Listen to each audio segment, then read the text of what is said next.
Hello friends, मैं मुकेश वर्णवाल एक बार फिर से अपने YouTube चैनल पर आप सबों का हार्दिक स्वागत और अभिनंदन करता हूं। तो आज के इस क्लास में हम सब बात करेंगे यूरोपीय कंपनियों के भारत में आगमन के बारे में। कल के क्लास में हमने उसका एक इंट्रोडक्शन दिया था, उसका एक परिचय देने की कोशिश की थी कि भारत उस समय दुनिया के महान विद्वानों की नज़र में क्या महत्व रखता था, उसका क्या इंपॉर्टेंस था। भारत के संदर्भ में उन सारे विद्वानों ने समय समय पर जो बातें कही है उसके बारे में क्या कही, ये हमने आपको समझाने की कोशिश की। और हमने इस बात को भी बतलाने की कोशिश की कि किस तरह से मार्को पोलो, किस तरह से निकोली कोंटी, या फिर किस तरह से बार्थोलोम्यो डियाज, या फिर कोलंबस, या फिर वास्को डिगामा का जो वॉयज यानी उसका जो अभियान था भारत तक, पूर्वी देशों तक पहुंचने के एक नए सामुद्रिक मार्ग की खोज करने का, वो अंततः किस तरह से वास्को डिगामा के कालीकट बंदरगाह पर रखे गए कदम ने उसको सफलता के रूप में परिणत किया, उसे सफल बनाया। ये बातें हमने आपको बतलाने की कोशिश की। हमने आपको यह भी बतलाया कि भारत का बाह्य देशों के साथ जो व्यापारिक संबंध है वो बहुत प्राचीन काल से चला आ रहा था, लेकिन वास्को डिगामा ने सर्वथा नवीन मार्ग से चलकर भारत तक पहुंचा था। और ये नवीन मार्ग की जब जानकारी दुनिया के स्तर पे हुई तो आप इसका क्या असर पड़ा, बातें बहुत सारी है, लेकिन एक बात आप समझ लीजिए कि इसी मार्ग से चलकर कालांतर में जो ब्रिटेन था, जो इंग्लैंड था, उसने दुनिया के भिन्न भिन्न देशों पर अपने साम्राज्य का आधिपत्य जो है स्थापित किया, अपनी जो है कह सकते हैं कि अपना प्रभु सत्ता की स्थापना की, और इतने विशाल साम्राज्य की स्थापना की जिसके साम्राज्य के बारे में ये कहा जाता था कि ब्रिटिश साम्राज्य में कभी भी सूर्यास्त नहीं होते। तो ये एक इम्पैक्ट था। और हमने आपको ये भी बताया था कि आधुनिक अर्थशास्त्र के जनक एडम स्मिथ ने ये बातें कही है कि दुनिया में दो घटनाओं ने, दो बातों ने काफी महत्वपूर्ण जो है असर डाला था। पहला था कोलंबस के द्वारा अमेरिका की खोज किया जाना, और दूसरा वास्को डिगामा के द्वारा एक नए मार्ग की तलाश किया जाना जिसके माध्यम से यूरोपियन कंट्रीज का पूर्वी देशों में पहुंचना सरल हो गया। तो ये जो बहुत महत्वपूर्ण घटना थी, ये सारी जो है अपने आप में इसके बारे में कह सकते हैं कि हमने डिटेल में आपको लास्ट वीडियो में जानकारी दी। और मैंने इसलिए ये सारी बातें बताना उचित समझा क्योंकि कहीं ना कहीं ये वास्तव में अगर आपको आधुनिक भारत को समझना है, चाहे वो प्रीलिम्स के पॉइंट ऑफ व्यू से हो या मुख्य परीक्षा के दृष्टिकोण से भारत के राष्ट्रीय आंदोलन को समझना है, तो ये एक बैकग्राउंड है। और इस बैकग्राउंड, इस पृष्ठभूमि को समझे बिना आप वास्तव में आधुनिक भारत के संदर्भ में अपनी जो जानकारी है उस जानकारी को न्याय संगत आप नहीं बना सकोगे। तो लास्ट क्लास में जो हमने बातें कही थी उसका अगर हम इसे रिकैप करें, ठीक है, इसको अगर हम फिर से जो है देखने की कोशिश करें, संक्षेप में समझने की कोशिश करें, तो हमने आपको क्या क्या बताया था उसको अगर आप समझें तो देखिए, हमने आपको शुरू में बताया, एक नक्शे के थ्रू समझाने की कोशिश की कि भारत का बाह्य देशों के साथ जो व्यापारिक संबंध था वो संबंध कैसे था और कैसे क्या परिवर्तन आया वास्को डिगामा के बाद, ये हमने आपको समझाने की कोशिश की, ठीक है। इसके बाद फिर हमने ये भी बताया था कि भारत के संदर्भ में विभिन्न विद्वानों के द्वारा समय समय पर जो बातें कही गई वो क्या थी। लॉर्ड कर्जन ने कहा था कि भारत एक ऐसा विश्वविद्यालय है जहां पर विद्यार्थियों को कभी भी ज्ञान की पूर्णता की कोई डिग्री नहीं मिलती है। इसी प्रकार फ्रांसीसी यात्री बर्नियर ने यह कहा था कि यह भारतवर्ष एक ऐसा अथाह गड्ढा है जिसमें संसार का अधिकांश सोना चांदी चारों ओर से अनेक रास्तों से होकर जमा होता है और जिससे बाहर निकलने का उसे एक भी रास्ता नहीं मिलता। स्विस लेखक लैंड स्टोन ने लिखा है, जाने के अनेक रास्ते हैं पर उद्देश्य एक ही था, चमत्कारिक देश भारत पहुंचना जो धन से लबालब भरा था। इसी प्रकार जर्मन दार्शनिक हेगेल ने भारत को मनोकामना की भूमि, शेक्सपियर ने महान अवसरों की चरम सीमा, महान कवि मिल्टन ने विभिन्न देशों की विशेषता बतलाते हुए भारत के धन की चर्चा की है। मार्को पोलो भी भारत की समृद्धि को देखकर चकित रह गया था, ठीक है, चकित रह गया था। और यहीं से हमें आज कंटिन्यू करना है।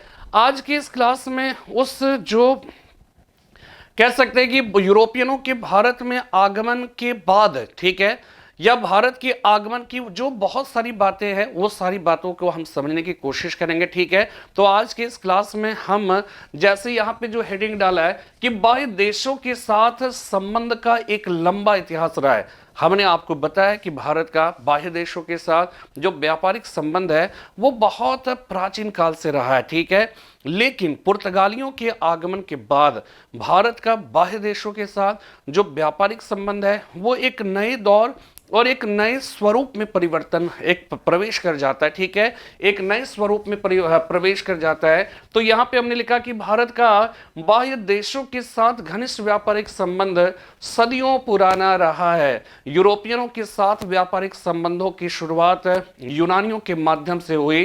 प्राचीन से आधुनिक काल तक ये व्यापारिक संबंध कई उतार चढ़ाव देखे। 15वीं शताब्दी के अंतिम उत्तरार्ध में इन व्यापारिक संबंधों को पुर्तगालियों ने पुनरुज्जीवित किया।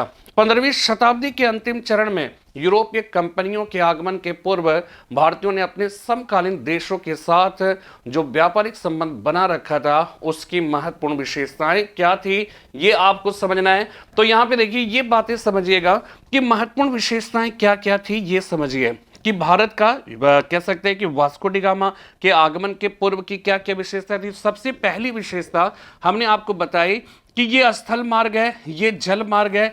तो इस जल मार्ग से व्यापार होता था, दोनों चीज रखिए, तो स्थल व जल दोनों मार्गों से होते थे। जल मार्ग में क्या है, फारस की खाड़ी व लाल सागर। आपको मालूम होगा कि ये फारस की खाड़ी इधर है और लाल सागर का क्षेत्र इधर है। और हमने आपको बताया था कल के क्लास में कि यहां से जहाज आते थे और ओमान की खाड़ी और फारस की खाड़ी में प्रवेश करता था और सीरिया के अलेप्पो नामक स्थान में अपनी वस्तुओं को उतारने के बाद ये जहाज यहीं से वापस लौट जाते थे। दूसरा रास्ता ये था कि ये यहां से चलते थे, इसके बाद लाल सागर में प्रवेश कर मिस्र के अलेक्जेंड्रिया नामक स्थान में अपनी वस्तुओं को उतारने के बाद ये यहीं से वापस लौट जाया करते थे। और बाकी फिर क्या होता था कि यहां पर इटली के जो व्यापारी होते थे वो इन सारी वस्तुओं को कलेक्ट करके वो यूरोप के विभिन्न देशों में पहुंचा दिया करते थे। तो यही हमने यहां पे लिखा है। ये हमने नक्शा इसलिए यहां पे रखा ताकि आपको आसानी से समझ में बातें आ सके कि यह व्यापार स्थल व जल दोनों मार्गों से होते थे। जल मार्ग में फारस की खाड़ी व लाल सागर से होकर जाने वाले व्यापारिक मार्गों का प्रयोग किया जाता था। और हमने आपको बताया सीरिया के अलेप्पो और मिस्र के अलेक्जेंड्रिया नामक स्थान में जाकर पूर्वी देशों की वस्तुएं जमा होती थी और तत्पश्चात स्थल मार्गों से होता हुआ यूरोप के विभिन्न देशों में पहुंचती थी। पहली विशेषता। दूसरी विशेषता यह थी कि इन व्यापारिक गतिविधियों में व्यापार संतुलन यानी जो बैलेंस ऑफ ट्रेड था, बैलेंस ऑफ ट्रेड की अगर हम बात करें तो बैलेंस ऑफ ट्रेड जो है वो in the favour of India यानी कि वो भारत के पक्ष में था। जब हम ये कहते हैं व्यापार संतुलन भारत के पक्ष में है तो इसका मतलब ये हो गया कि निर्यात ज्यादा हो रहा है और क्या है, आयात कम हो रहा था। तो यहां पर इस बात को ध्यान रखिएगा कि इन व्यापारिक गतिविधियों में व्यापार संतुलन हमेशा भारत के पक्ष में रहा। भारतीय वस्तुओं को खरीदने के लिए सारे यूरोपीय व्यापार भारी मात्रा में अपने अपने देशों से सोना और चांदी लेकर पहुंचते थे। इसीलिए नेचुरल हिस्टोरी का हमने आपको जब पोस्ट मॉडर्न पीरियड बताया था, ठीक है, उस पोस्ट मॉडर्न पीरियड में हमने आपको बताया बैलेंस ऑफ ट्रेड उस समय भी भारत के पक्ष में था, जिसकी वजह से क्या है कि सोना और चांदी लेकर ये यूरोपीय व्यापारी भारत आते थे और भारत की वस्तुओं को प्राप्त करते थे। इसीलिए प्लिनी जो है जिसने नेचुरल हिस्टोरी का नामक पुस्तक की रचना की थी, और कौन सी भाषा में, लैटिन भाषा में, ठीक है, कौन सी भाषा में, लैटिन भाषा में उन्होंने जो है नेचुरल हिस्टोरिका नामक पुस्तक की रचना की। और उस पुस्तक में उन्होंने इस बात का दुखड़ा रोया है कि रोमन साम्राज्य का सारा सोना भारत की ओर चला जा रहा है। मतलब आप इस बात को समझिए कि आज स्थिति को छोड़ दिया जाए तो इतिहास का एक लंबा ऐसा काल रहा जब बैलेंस ऑफ ट्रेड भारत के पक्ष में था। भारत की वस्तुओं की अंतरराष्ट्रीय बाजारों में भारी मांगे रहती थी, लेकिन यूरोप में कोई ऐसी वस्तु नहीं थी जिसका हिंदुस्तान में भारी मांगे रहती। और ये वजह होता था कि भारत की वस्तुओं को, अगर आप ऐसे समझिए कि अगर यूरोप की वस्तुओं की भारत में मांग होती, भारत की वस्तुओं की यूरोप के बाजारों में मांग होती, तो यूरोपीय व्यापारी अपनी वस्तुएं यहां लाते और बदले में भारत की वस्तुओं को प्राप्त करके वो यूरोप चले जाते।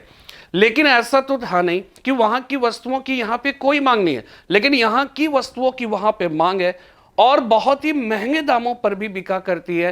तो ऐसी स्थिति में ये यूरोपीय व्यापारी के पास एक ही ऑप्शन बचता था कि वो सोना और चांदी लेकर आए और भारत की वस्तुओं को उसके बदले में प्राप्त कर यूरोप के बाजारों में ले जाकर बेचे, फिर सोना और चांदी लेकर आए, भारत की वस्तुओं को ले जाकर यूरोप में बेचे। तो ये जो पैसा, जो धन सोना और चांदी का, अगर आप उस रूप में धन को देखें तो उसका एक तरफा प्रवाह जो है वो किधर की ओर हो रहा था, भारत की तरफ हो रहा था। जैसे कि हमने कहा ना कि उसमें जो है एक विद्वान ने ये कहा कि भारत एक गड्ढे की तरह था जिसमें चारों दिशाओं से धन सोना और चांदी आता था और यहां पे आके जमा हो जाता था। आ तो जाता था बट निकलता नहीं था। तो सोना और चांदी इतनी अगर हर दिशा से आएगी तो भारत सोने की चिड़िया तो कहलाएगी ना। अभी हाल के दिनों तक आप सब सुनते हैं, हम सब सुनते रहते हैं कि भारत को सोने की चिड़िया कहा गया। क्यों सोने की चिड़िया कहा जाता था? इसलिए कि भारत रिच कंट्री था उस समय और बीच में बहुत सारी व्याधियां, बहुत सारे कह सकते हैं कि डिस्टर्बेंसेस आए, बहुत सारे हर्डल्स आए। वो सारे हर्डल्स अगर नहीं आते भारत में, अगर हम सब कुछ सोच समझकर अपना कदम अगर आगे बढ़ाते, हमारे डिस्टेंट जो पास्ट के जो लोग हैं, जो आदि पूर्वज है, वो सारे अगर बेहतर तरीके से हमारे देश की समृद्धि को संभाल कर अगर रखता, तो यकीन मानिए फिर भारत की जो स्थिति आज है उससे फार बेटर होती, उससे कई गुना ज़्यादा अच्छा होता। लेकिन हम सब ने क्या किया कि अपने आपस में ही जो है लड़ झगड़ कर हम सब ने एक तरफ से अंग्रेज़ों के गुलाम बना लिया। बहुत आसानी से डिवाइड एंड रूल करो की पॉलिसी के अंतर्गत ये अंग्रेज आए और हिंदुस्तान को जो है वो गुलाम बना लिया। ठीक है, तो यहाँ पर इस बात को समझना है कि प्लिनी इस बात का दुखड़ा कभी रोया था कि रोमन साम्राज्य का सारा सोना भारत की ओर चला जा रहा है। तीसरी बात कि 15वीं शताब्दी के इस व्यापार के, हमने आपको बताया था कि इसका जो एशियाई हिस्सा होता था, इस एशिया हिस्से पर जो है किसका नियंत्रण होता था? अरब वासियों का। ठीक है, इसके एशियाई हिस्से पर अरब वासियों का नियंत्रण होता था, लेकिन इसके यूरोपीय हिस्से पर किस देश के वासियों का? इटली वासियों का। यानी इटली के जो व्यापारी थे वो यूरोप के हिस्से पर उसकी मोनोपोली थी, इधर अरब वासियों की मोनोपोली थी। और हमने आपको बताया था कि व्यापार इतना लाभप्रद था कि वास्को डिगामा जब हिंदुस्तान आया था तो उस समय केरल के मालाबार क्षेत्र में मसालों की जो कीमत हुआ करती थी वो यूरोप के बाजारों में जाकर 26 गुने ज्यादा दामों पर बिका करती थी। और इन वस्तुओं को इतना लाभप्रद व्यापार था कि इस लाभप्रद व्यापार के लिए ही ये व्यापारी भारत आने के लिए लालायित रहते थे। लेकिन अब यहां पे समझिए, इतना लाभप्रद व्यापार है और ऊपर से इटली वासियों की मोनोपोली है, यानी कि सारा लाभ कौन ले रहा था? इटली। लेकिन उस समय इमरजेंस ऑफ नेशन स्टेट हुआ था, वहां पर मध्यकाल का अंत हुआ था यूरोप में। और फिर क्या हुआ? आधुनिक युग की शुरुआत हुई, पुनर्जागरण हुआ, सामंतवाद का पतन हुआ, पूंजीवाद का उदय हुआ। पुर्तगाल, Spain, France, Belgium, Netherlands, Luxembourg जैसे बहुत सारे राष्ट्रीय राज्यों का उदय हुआ और वो सारे नवोदित जो नेशन स्टेट थे, उन सारे नेशन स्टेट का इटली वासियों की जो समृद्धि थी, उस समृद्धि के प्रति उसकी एक जो है ईर्ष्या थी, एक डाह का भाव था। और वो ये सोचते थे कि इटली अगर कह सकते हैं कि इतना संपन्न है और अगर हम भी काश पूर्वी देशों के साथ व्यापार कर पाते, उसके लाभ से अपने देश को जोड़ पाते, तो हमारा देश भी इटली की ही तरह संपन्न हो जाता। ठीक है, लेकिन यहाँ पे तो फिलहाल ये समझिएगा 15वीं शताब्दी के इस व्यापार के एशियाई हिस्सों पर अरब वासियों का, जबकि यूरोपीय हिस्सों पर इटली के जेनोआ और वेनिस के व्यापारियों का प्रभुत्व था।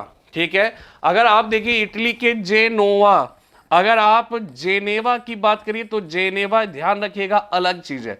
जेनेवा जो है वो स्विट्जरलैंड में है, ठीक है, ये स्विट्जरलैंड में है। लेकिन अगर जेनोवा की बात आएगी तो वो कहां पे, इटली। तो इटली के जेनोवा और वेनिस के व्यापारियों का प्रभुत्व था। अरब व्यापारी यूरोपीय बाजार की आवश्यकताओं की पूर्ति के लिए इटली में वेनिस और जेनोवा के व्यापारियों को भारतीय माल बेचते थे। ठीक है, चौथी इंपॉर्टेंट बात कि ये जो आपका जो यहाँ पे तस्वीर देख रहे हैं, इस तस्वीर से इस बात का आसानी से आकलन कर सकते हैं कि जो व्यापारी व्यापार करने आते थे भारत में यूरोप से चलकर, उनकी वो कई प्रकार की वस्तुओं को ले जाते थे, सूती वस्त्र वगैरह होता था। लेकिन सबसे ज्यादा जिसका डिमांड यूरोप के मार्केट में होता था वो भारत के मसाले हुआ करते थे। और मसालों में भी सबसे ज्यादा काली मिर्च। और ये काली मिर्च, ध्यान ये रखिएगा कि ये इतना प्रिय था, इतना मतलब इसकी डिमांड इतनी ज्यादा थी कि इस काली मिर्च को यवन प्रिय कहकर पुकारा जाने लगा था। और इन मसालों का जो प्रयोग है वो प्रयोग करते क्यों इतनी मांग रहती थी? मांगे इसलिए रहती थी क्योंकि मसाला जो होता है वो गर्म होता है। और गर्म मसाले वो क्या है कि वे लोग उष्ण शराब में मिक्स करके उसको एक उष्ण पेय पदार्थ के रूप में तब्दील करते थे। साथ में क्या होता था कि इन मसालों को जो है कह सकते हैं मसालों से मांस को लपेट कर रखते थे, क्योंकि उधर भयानक ठंड का मतलब हमेशा भयानक ठंड पड़ती रहती है। तो जब भयानक ठंड के समय में आउटर जो एक्टिविटीज है वो ठप पड़ जाती थी, तो ये लोग मसालों में मांस को लपेट कर रखा करते थे। और चूंकि मसाला तो एक एंटीबायोटिक है एक प्रकार का, तो मांस को लपेट कर रखने से मांस अपेक्षाकृत कुछ ज्यादा दिनों तक जो है सुरक्षित रह जाते थे। ठीक है, तो आप समझ जाइए कि ये मसाला लगभग उसी तरह का कार्य किसी खाद्य पदार्थ को सुरक्षित रखने में करता था जिस तरह से आज हम फ्रिज का प्रयोग करते हैं। और इस वजह से इन मसालों की भारी मांगे यूरोप के बाजारों में रहती थी। और साथ में सब्जी को स्वादिष्ट बनाने की जहां तक बात है वो जो है वो तो थी। तो ये सारी परिस्थितियां ऐसी थी जिसकी वजह से मसालों की भारी मांगे रहा करती थी। इसलिए इसकी चौथी विशेषता, कॉन्सेप्ट समझिएगा, ठीक है, कॉन्सेप्ट को पकड़िए कि इसका चौथा जो है व्यापार मुख्यतः विलासिता संबंधी वस्तुओं का, यथा मसालों का, सूती वस्त्रों का, नील का, अफीम का, औषधि आदि का होता था। इसमें भी विशेषकर किसका? मसालों का। ये सारे मसाले, ठीक है, विशेषकर किसके होते थे? मसालों का। यूरोप में मसालों की आवश्यकता, अब यहां पे समझिए कि मसालों की आवश्यकता क्यों पड़ती थी? मांस को शीत ऋतु में सुरक्षित रखने और उसकी उपयोगिता को कम होने से बचाने के लिए। इसके अतिरिक्त शराब में मसालों को मिलाकर एक स्वादिष्ट उष्ण पेय पदार्थ बनाया जाता था। मसालों में सबसे ज्यादा मांग जो है वो काली मिर्च की, ठीक है, वो किसकी रहती थी? काली मिर्च की रहती थी। इसीलिए इस काली मिर्च को यवन प्रिय के नाम से भी पुकारा जाता था। ये सारी जो बातें हैं ये दिखाता है कि कितना महत्वपूर्ण था। इसके बाद देखिए पांचवी बात, ये मसाले यूरोप में भारी कीमत पर बिका करते थे। देखिए जो बातें मैं लेक्चर्स में कहता हूं उसका रिटन फॉर्म भी है। आप नोट्स बनाना चाहें तो आप नोट्स बना सकते हैं। ऑफलाइन क्लास की तरह बोल बोल कर लिखाना ये पॉसिबल ऑनलाइन क्लास में नहीं है। क्लियर है? इसलिए हमने लिख दिया, स्क्रीनशॉट आप लीजिए, इसको आप बनाइए अगर बनाना चाहते हैं। अगर आप इसके इंपॉर्टेंस को समझते हैं तो आप जरूर जो है ऐसा कर सकते हैं। ठीक है, तो ये मसाले यूरोप में भारी कीमत पर बिका करते रहे। वास्को डी गामा जब भारत आया था तो उस समय मसालों की जो कीमत केरल के मालाबार क्षेत्र में थी, ठीक है, जो केरल के मालाबार क्षेत्र में थी, वह यूरोप के बाजारों में जाकर 26 गुने ज्यादा दामों पर बिका करती थी। 1500 ईस्वी में भारत से वापस जाते समय वास्को डी गामा ने अपने जहाजों पर जिन भारतीय वस्तुओं को लादा था वह यूरोप के बाजारों में उसके कुल यात्रा व्यय के 60 गुने ज्यादा दामों पर बिका था। व्यापार के इसी अतिशय लाभ को प्राप्त करने के लिए ये यूरोपीय व्यापारी सदैव लालायित रहते थे। ठीक है, ये बात हो गई अब तक जो हमने कल के क्लास से लेकर आज तक के वीडियो में जो भी बातें हमने कही, ये एक प्रकार से बेसिक कॉन्सेप्ट है, इस बात को ध्यान में रखने की जरूरत है। आपके मन में कभी भी कोई सवाल जैसे आता है या कोई सवाल आपसे ये करे कि क्यों एक साथ ऐसे यूरोपियनों के आगमन का एक दौर, एक सिलसिला कैसे स्टार्ट हो गया, कुछ कुछ वर्षों के अंतराल पर ही सही, लेकिन ये 15वीं शताब्दी से ऐसा क्या हुआ, ये सारी बातें हमने लास्ट क्लास में बताया। लेकिन एक बात और समझिएगा, आज की क्लास में इसका भी जो है हम डिटेल में, अभी तक तो हमने ये बताया कि कौन से विद्वान क्या सोचते थे, क्या कहा, और भारत का जो बाह्य देशों के साथ जो व्यापारिक संबंध था, उस व्यापारिक संबंध की क्या क्या विशेषताएं थी, ये बात हमने डिफाइन कर दिया। अब हम लोग ये समझेंगे कि 15वीं शताब्दी में क्यों ऐसा हुआ, क्या ऐसा हुआ यूरोप में जिसकी वजह से ये सारे यूरोपीय व्यापारी जो है भारत में आने के लिए सदैव जो है लालायित रहते थे, और वो एक सिलसिला प्रारंभ हो गया। इसका एक बात जो है तो यहाँ पे समझिए कि क्या हुआ। 15वीं शताब्दी की अगर हम बात करें तो मध्यकाल का अंत और आधुनिक युग की शुरुआत हुई थी, और ये कहां पर, यूरोप में। ठीक है, यूरोप में 15वीं शताब्दी ईस्वी में यूरोप में मध्यकाल का अंत, आधुनिक युग की शुरुआत हुई। क्या क्या हुआ, सामंतवाद का पतन हुआ। किसका उदय होगा, पूंजीवाद। पूंजीवाद और सामंतवाद एक दूसरे के धुर विरोधी है। पूंजीवाद, सामंतवाद की स्थिति में पूंजीवाद कभी भी फलीभूत नहीं हो सकता है, इसलिए पूंजीवाद हमेशा ये चाहेगा कि सामंतवाद का पतन हो, और पूंजीवाद का अगर उदय हो तो राष्ट्रीय राज्यों का भी उदय। तत्पश्चात स्पेन, फ्रांस, नीदरलैंड, ब्रिटेन जैसे राष्ट्रीय राज्यों का उदय हुआ। ठीक है, इमरजेंस ऑफ, इसे कहा जाता है इमरजेंस ऑफ नेशन स्टेट। ठीक है, इमरजेंस ऑफ नेशन स्टेट हुआ था। इटली के व्यापारिक एकाधिकार की वजह से उसकी संपन्नता दिनानुदिन बढ़ती चली गई थी, जिससे ये नवोदित राष्ट्रीय राज्य प्रतिस्पर्धा व ईर्ष्या का भाव रखते थे। वे भी इस व्यापार के अतिशय लाभ से अपने और अपने देश को जोड़ना चाहते थे, परंतु परंपरागत मार्गों पर इटली वासियों का एकाधिकार होने और बाद में 1453 ईस्वी में इस पर तुर्की ऑटोमन साम्राज्य का नियंत्रण हो जाने के कारण ये नवोदित राष्ट्र इस मार्ग का प्रयोग नहीं कर सकते थे।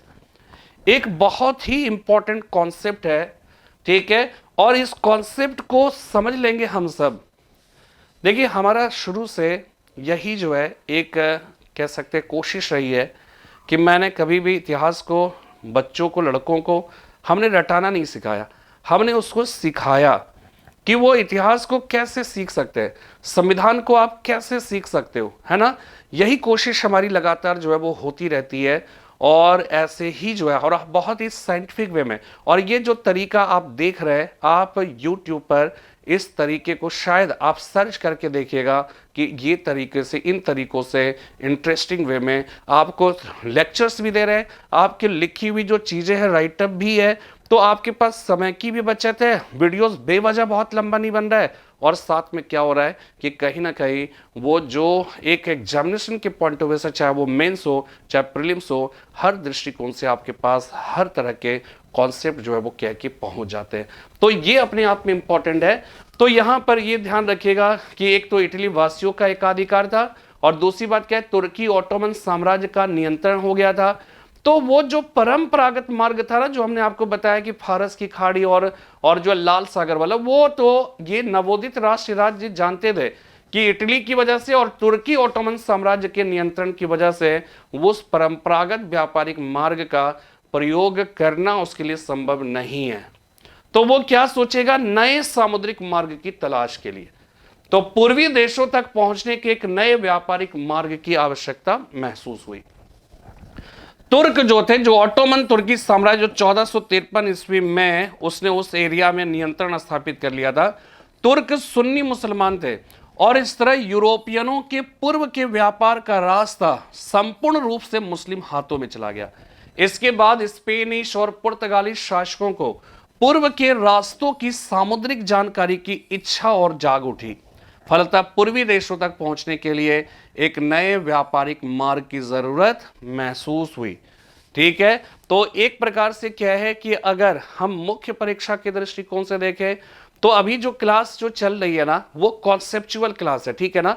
तो हमने आपको दो बातें बिल्कुल स्पष्ट रूप से बताई कि बाह्य देशों के साथ जो व्यापारिक संबंध था, उस व्यापारिक संबंध का स्वरूप क्या था। हमने 5 पॉइंट्स बताए। अब मैं बात कर रहा हूं ये कि क्यों 15वीं शताब्दी में वहां पर जो है यूरोप में ऐसा क्या हुआ जिसकी वजह से व्यापारियों का आने का एक सिलसिला प्रारंभ हो गया। पूर्वी देशों के साथ जो है भारत के पूर्वी देशों तक पहुंचने के एक नए सामुद्रिक मार्ग की तलाश प्रारंभ हो गई।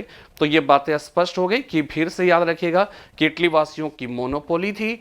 मोनोपोली होने की वजह से वो जो है नवोदित राष्ट्रीय राज्यों को वो उस मार्ग से जाने नहीं देना चाहते थे। दूसरी इंपॉर्टेंट बात क्या हो जाएगी, दूसरी इंपॉर्टेंट बात कि 1453 में तुर्की ऑटोमन साम्राज्य का उस परंपरागत मार्ग पर नियंत्रण स्थापित हो गया, तो पॉसिबल ही नहीं हो सकता था।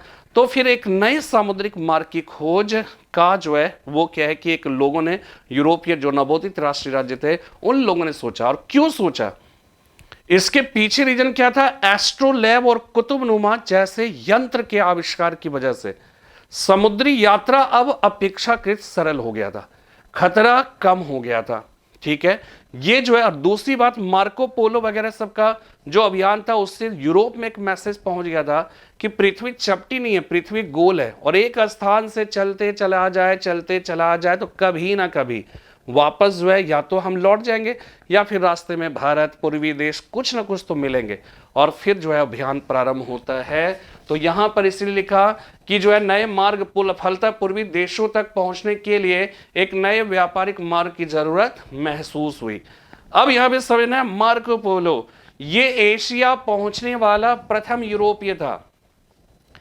13वीं सदी में मार्को पोलो, अब किस किसने क्या कंट्रीब्यूट किया इस बात को समझना है, ठीक है। 13वीं सदी में मार्को पोलो मंगोलों के साम्राज्य होते हुए चीन तक पहुंच गया था। वह एक इटालवी व्यापारी था, खोजकर्ता और राजदूत था। इस दौर में उसे एशिया पहुंचने वाला प्रथम यूरोपीय माना जाता है। उसने प्राचीन रेशम मार्ग के साथ साथ भारत की भी यात्रा की और वापस लौटने के बाद उसने अपने साथियों को बतलाया था कि हिंदुस्तान पूर्व में है। और इसका जो व्यापारिक मार्ग था, उस मार्ग को, ये सोर्सेस याद रखिएगा कि मैंने कहां से लिया, विकिमीडिया कॉमन्स, ठीक है। ये नक्शा दिया था, ये हमने तस्वीर अलग से लगाई है, ठीक है। तो ये देखिए क्या है कि ये मार्को पोलो है, और वो देखिए इधर से चला। ये जो आप देख रहे हैं ना केसरिया रंग का, ये इसके आने का रास्ता है, और जो ग्रीन कलर आप देख रहे हो ये इसके जाने का, वापस लौटने का रास्ता है। तो वो इधर से चला, इन सारे जगहों से होते हुए, और मुझ बल्ख, काशगर, देखिए ये सब जो है ना, यही रेशम मार्ग का हुआ करता था। तो रेशम मार्ग हुआ करता था, ये रेशम मार्ग से चलकर आया इधर से होते हुए, ठीक है। इधर से होते हुए फिर यहां से ये वापस लौटा, फिर यहां से इधर ये साउथ ईस्ट पापुआ न्यूगिनी, विलियन जो है, ये सब से होते हुए फिर क्या हुआ, इधर आया, और फिर इधर से फिर इधर वापस लौट गया। तो देखिए इधर से ये चला, ठीक है। इसके बाद चक्कर लगाता हुआ फिर इधर से ये वापस लौट गया। तो उसको एक मैसेज उसने यूरोप में दिया, और वो मैसेज ये था कि उसने अपने साथियों को बतलाया कि हिंदुस्तान पूर्व में है। क्लियर हो गई बात, ये नक्शे से भी आप आराम से समझ गए, ठीक है। नेक्स्ट देखिए, इसके बाद निकोली कोंटी का नाम सुना। विजयनगर राज्य जब आप सबने पढ़ा होगा, ठीक है, तो आपको पता होगा कि विजयनगर के जो शासक है उनका पुर्तगालियों के साथ बहुत ही अच्छे व्यापारिक संबंध थे। और 1420 ईस्वी में पुर्तगाली क्या, यूरोपियनों से, ठीक है ना। तो वहां पर इटालवी यात्री निकोली कोंटी था। 1420 ईस्वी में उस समय देवराय प्रथम का, जो विजयनगर का शासक था, उसका शासन था। तो निकोली कोंटी भी जब हिंदुस्तान आया, तो ये निकोली कोंटी की तस्वीर है, ठीक है। सन 1419 ईस्वी में वेनिस के निवासी निकोली कोंटी ने अरबी और फारसी सीखी और अपने को मुस्लिम व्यापारी के भेष में छिपाकर भारत की खोज में निकल पड़ा। उसने 25 सालों तक पूर्व की यात्रा की, भारत पहुंचा और कई महत्वपूर्ण जानकारियां दी, जिनमें भारत के पत्तनों पर चीन से बड़े जहाजों का आने की घटना एकदम अप्रत्याशित थी। वह जब भारत आया था तो उस समय विजयनगर का शासक देवराय प्रथम का शासन था, हेनरी द नेविगेटर। इसके बाद क्या हुआ कि पुर्तगाल का युवराज, वहां का नाम था डॉन हेनरिक, ठीक है। डॉन हेनरिक जो है वो नाम था, उसको सामुद्रिक अभियानों में, देखिए यही है डॉन हेनरिक, ठीक है। ये डॉन हेनरिक है और इनको सामुद्रिक अभियानों में बहुत रुचि थी। पुर्तगाली राजकुमार थे, इसलिए उन्हें हेनरी द नेविगेटर कहा जाता था। मसालों की इस लाभदायक व्यापार पर नियंत्रण करने की इच्छा से इसने जो है लंबी समुद्री यात्राओं को संभव बनाने का प्रयत्न किया। और उस समय दीक सूचक यंत्र, जिसको कुतुबनुमा कहा गया, तथा नक्षत्र यंत्र जैसे एस्ट्रोलैब के आधार पर गणनाएं करके तालिकाएं तथा सारणियां बनवाई और इस सैद्धांतिक ज्ञान का बोध समुद्री जहाजों के निर्माताओं तथा नाविकों को कराया, जिससे अधिक अच्छे जहाज बनने लगे। तो एक तो क्या हुआ कि मार्को पोलो ने जो है जाकर ये खबर दी, ठीक है। निकोली कॉन्टी ने भी कुछ काम किया। इसके बाद पुर्तगाली नाविक हेनरी द नेविगेटर ने जो है उसने एस्ट्रोलैब और कुतुबनुमा के आधार पे बहुत सारे कैलकुलेशंस, बहुत सारे टेबल्स बनाए, ठीक है, जिसके आधार पर जो है समुद्री जहाजों के जो निर्माता तथा नाविकों को जो है वो क्या है कि अच्छे जहाज बनाना आसान हुआ और लंबी यात्राएं क्या होने लगी, संभव होने लगी। और तब जो है 1487 ईस्वी में 1487 के अगस्त महीने में पुर्तगाली राजा ने अपने नाविक बार्थोलोम्यो डियाज को अफ्रीका का चक्कर लगाने के लिए भेजा। और हमने आपको फर्स्ट डे यानी कि इसके पहले की वीडियो में यह बताया था कि बार्थोलोम्यो जो डियाज था, वो डियाज भारत तक यानी पूर्वी देशों तक पहुंचने के नए मार्ग की तलाश में आगे तो बढ़ा, लेकिन अफ्रीका के दक्षिण में कैप ऑफ गुड होप नामक स्थान पर जाने के बाद और उसकी तलाश करने के बाद वहीं से वो वापस लौट गया, क्योंकि वो एक भयानक बवंडर तूफान में फंस गया था। और उससे जब बच के किसी तरह से निकला तो उसकी हिम्मत नहीं हुई कि उसके आगे जाए, तो वो कैप ऑफ गुड होप की खोज करने के बाद वहीं से वापस लौट गया। इसलिए एक सवाल भी प्रीलिम्स वगैरह में पूछा जाता है कि कैप ऑफ गुड होप की खोज किसने की। कैप ऑफ गुड होप की खोज किसने की, तो वो हो जाएगा बार्थोलोम्यो डियाज। और इसी को इंग्लिश में, हिंदी में कहा जाता है उत्तम आशा अंतरिम।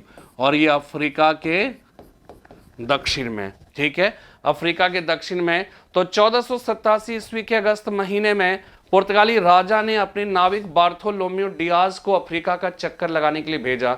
वह पहला यूरोपीय नाविक था जो अफ्रीका के दक्षिण स्थित कैप ऑफ स्टॉर्म तूफानों के अंतरीप तक की यात्रा की। इसी ने इस अंतरीप का नाम बदलकर उत्तम आशा अंतरीप, कैप ऑफ गुड होप कर दिया। लेकिन भयंकर समुद्री तूफान से परास्त होकर बार्थोलोम्यो डियाज यहीं से वापस पुर्तगाल लौट गया। उसके पश्चिम से पूरब की ओर जा सकने से यह साबित हो गया कि अफ्रीका का दक्षिणी कोना है और दुनिया यहीं समाप्त नहीं हो जाती। तो बार्थोलोम्यो डियाज का रोल क्या रहा, क्या योगदान रहा, उन्होंने कैप ऑफ गुड होप की खोज की। अब जैसे देखिए, ये वास्तव में वास्को डी गामा के भारत तक पहुंचने का मार्ग है, लेकिन मैं आपको इसलिए ये बताना चाहता हूँ, ठीक है। और ये जो है इंसाइक्लोपीडिया ब्रिटानिका से जो है वो लिया गया है नक्शा, ठीक है। तो देखिए, ये अफ्रीका के नीचे यही केप ऑफ गुड होप है। ये केप ऑफ गुड होप पहले कैप ऑफ स्टॉर्म कहलाता था। और चूंकि जब यहां से पुर्तगाल से बार्थोलोम्यो डियाज, ठीक है, जब बार्थोलोम्यो डियाज यहां से चला, ठीक है, यहां से चला यहां तक पहुंचा था, लेकिन यहां पर इतना बड़ा तूफान बवंडर आया कि वो उस बवंडर में फंस गया। किसी तरह से जान बची तो फिर यहीं से वो वापस लौट गया, ठीक है। लेकिन जब वास्को डी गामा चला तो वास्को डी गामा इसी मार्ग से होता हुआ यहां तक पहुंचा। यहां तक तो खोज कर ही दिया था बार्थोलोम्यो डियाज। इसके बाद फिर ये आगे बढ़ा और आपने आपको बताया था कि गुजराती पथ प्रदर्शक, ठीक है, एक गुजराती पथ प्रदर्शक अब्दुल मनीक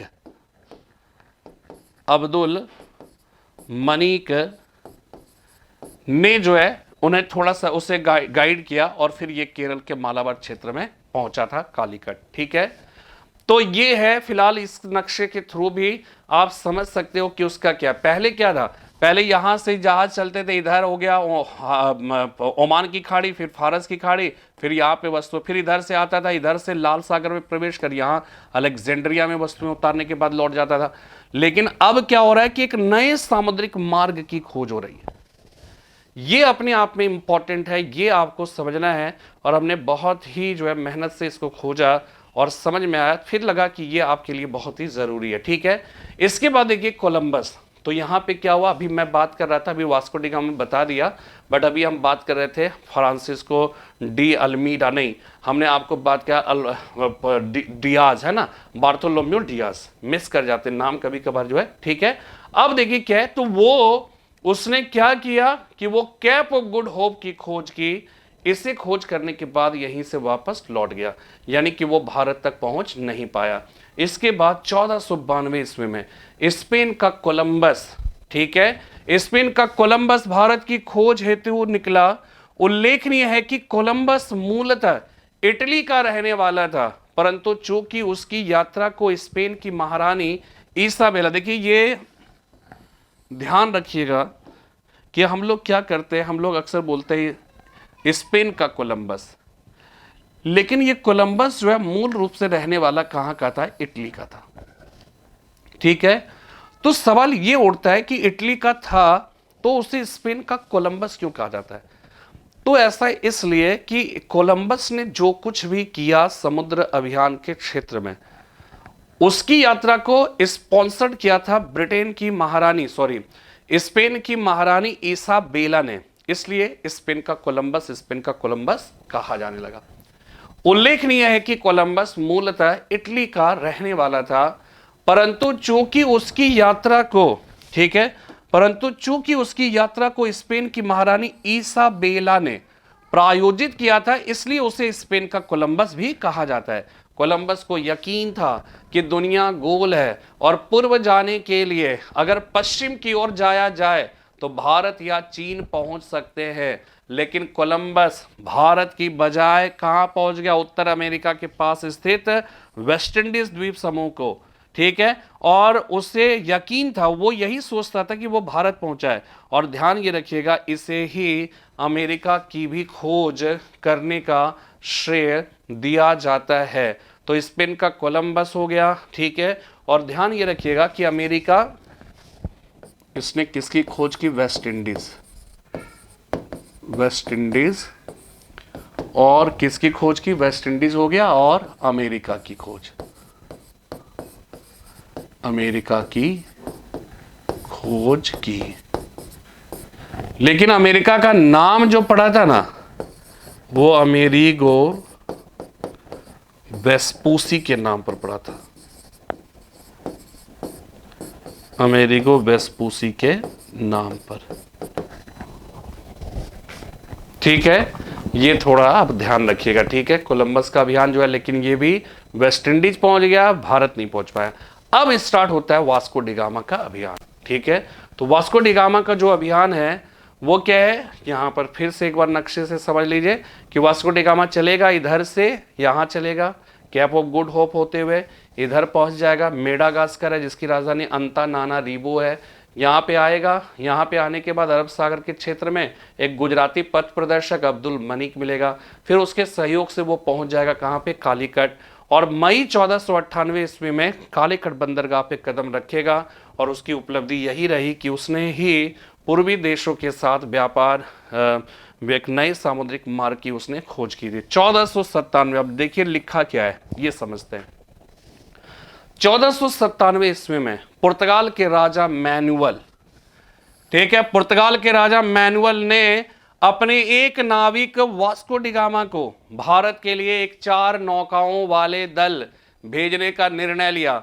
वह लिस्बन से, ठीक है, पुर्तगाल की राजधानी क्या थी, लिस्बन, वह लिस्बन से भारत की खोज के लिए निकला और अफ्रीका के उत्तम आशा अंतरीप यानी कैप ऑफ गुड होप और मोजाम्बिक, देखिए ये कैप ऑफ गुड होप है और ये है मोजाम्बिक, ठीक है, मोजाम्बिक होते हुए एक गुजराती पथ प्रदर्शक अब्दुल मनीक की सहायता से भारत में केरल के मालाबार तट में स्थित कालीकट, कालीकट का मलयाली नाम जो है कोझिकोड है, आज एग्जैक्टली कोझिकोड ही कहा जाता है। कालीकट नामक बंदरगाह पर 17 मई 1498 ईस्वी को पहुंचा। ठीक है, यह भारत में किसी पुर्तगाली की, ध्यान रखिएगा, यह भारत में किसी पुर्तगाली की पहली यात्रा तो नहीं थी, लेकिन एक नए मार्ग से भारत पहुंचने वाला वास्को डिगामा पहला पुर्तगाली जरूर था। वास्को डिगामा ने एक बिल्कुल नए और सीधे समुद्री मार्ग से भारत पहुंचने का रास्ता ढूंढ लिया। उस समय कालीकट का शासक जमोरिन सामुद्री था। ठीक है, जमोरिन था। वास्को डिगामा ने जमोरिन को संतुष्ट कर अपने लिए एक पत्र प्राप्त किया और उसे ले जाकर पुर्तगाल के शासक को दिया। वास्को डिगामा 29 अगस्त 1498 ईस्वी को वापस पुर्तगाल लौट गया।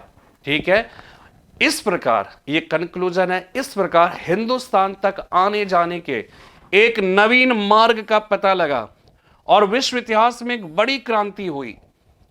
यूरोप में पुर्तगाल का महत्व बढ़ गया और इटली का व्यापार बैठ गया।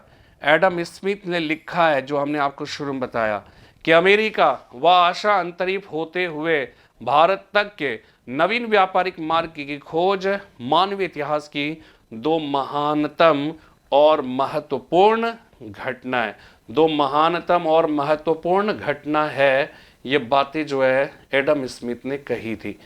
इस प्रकार जो है ये हमारा एक तरह से मतलब एक बृहद कॉन्सेप्ट था इस बात को समझाने का कि आधुनिक भारत में, भारत की अगर हम बात करें तो भारत में जो यूरोपियनों का आगमन हुआ वो नए मार्ग से चलकर हुआ, और वो नए मार्ग कैसे जो है मतलब खोजा गया, किन किन का क्या योगदान रहा, ये हमने समझाने की कोशिश की। और भारत की जो बाह्य देशों के साथ व्यापारिक संबंध थे उसकी क्या विशेषता थी, और क्यों 15वीं शताब्दी ईस्वी में भारत तक पहुंचने की जो है कोशिशें प्रारंभ हुई थी, यूरोप में ऐसा क्या हुआ था, वो सारी बातें हमने इस क्लास में 2 वीडियो में समझाने की कोशिश की। उम्मीद करता हूँ कि आप इस बात को बेहतर तरीके से समझ गए होंगे कि भारत में यूरोपियनों का आगमन क्यों हुआ था। फिलहाल आज इतना ही, कल मिलते हैं फिर इसी विषय के साथ। तब तक के लिए जय हिंद, जय भारत।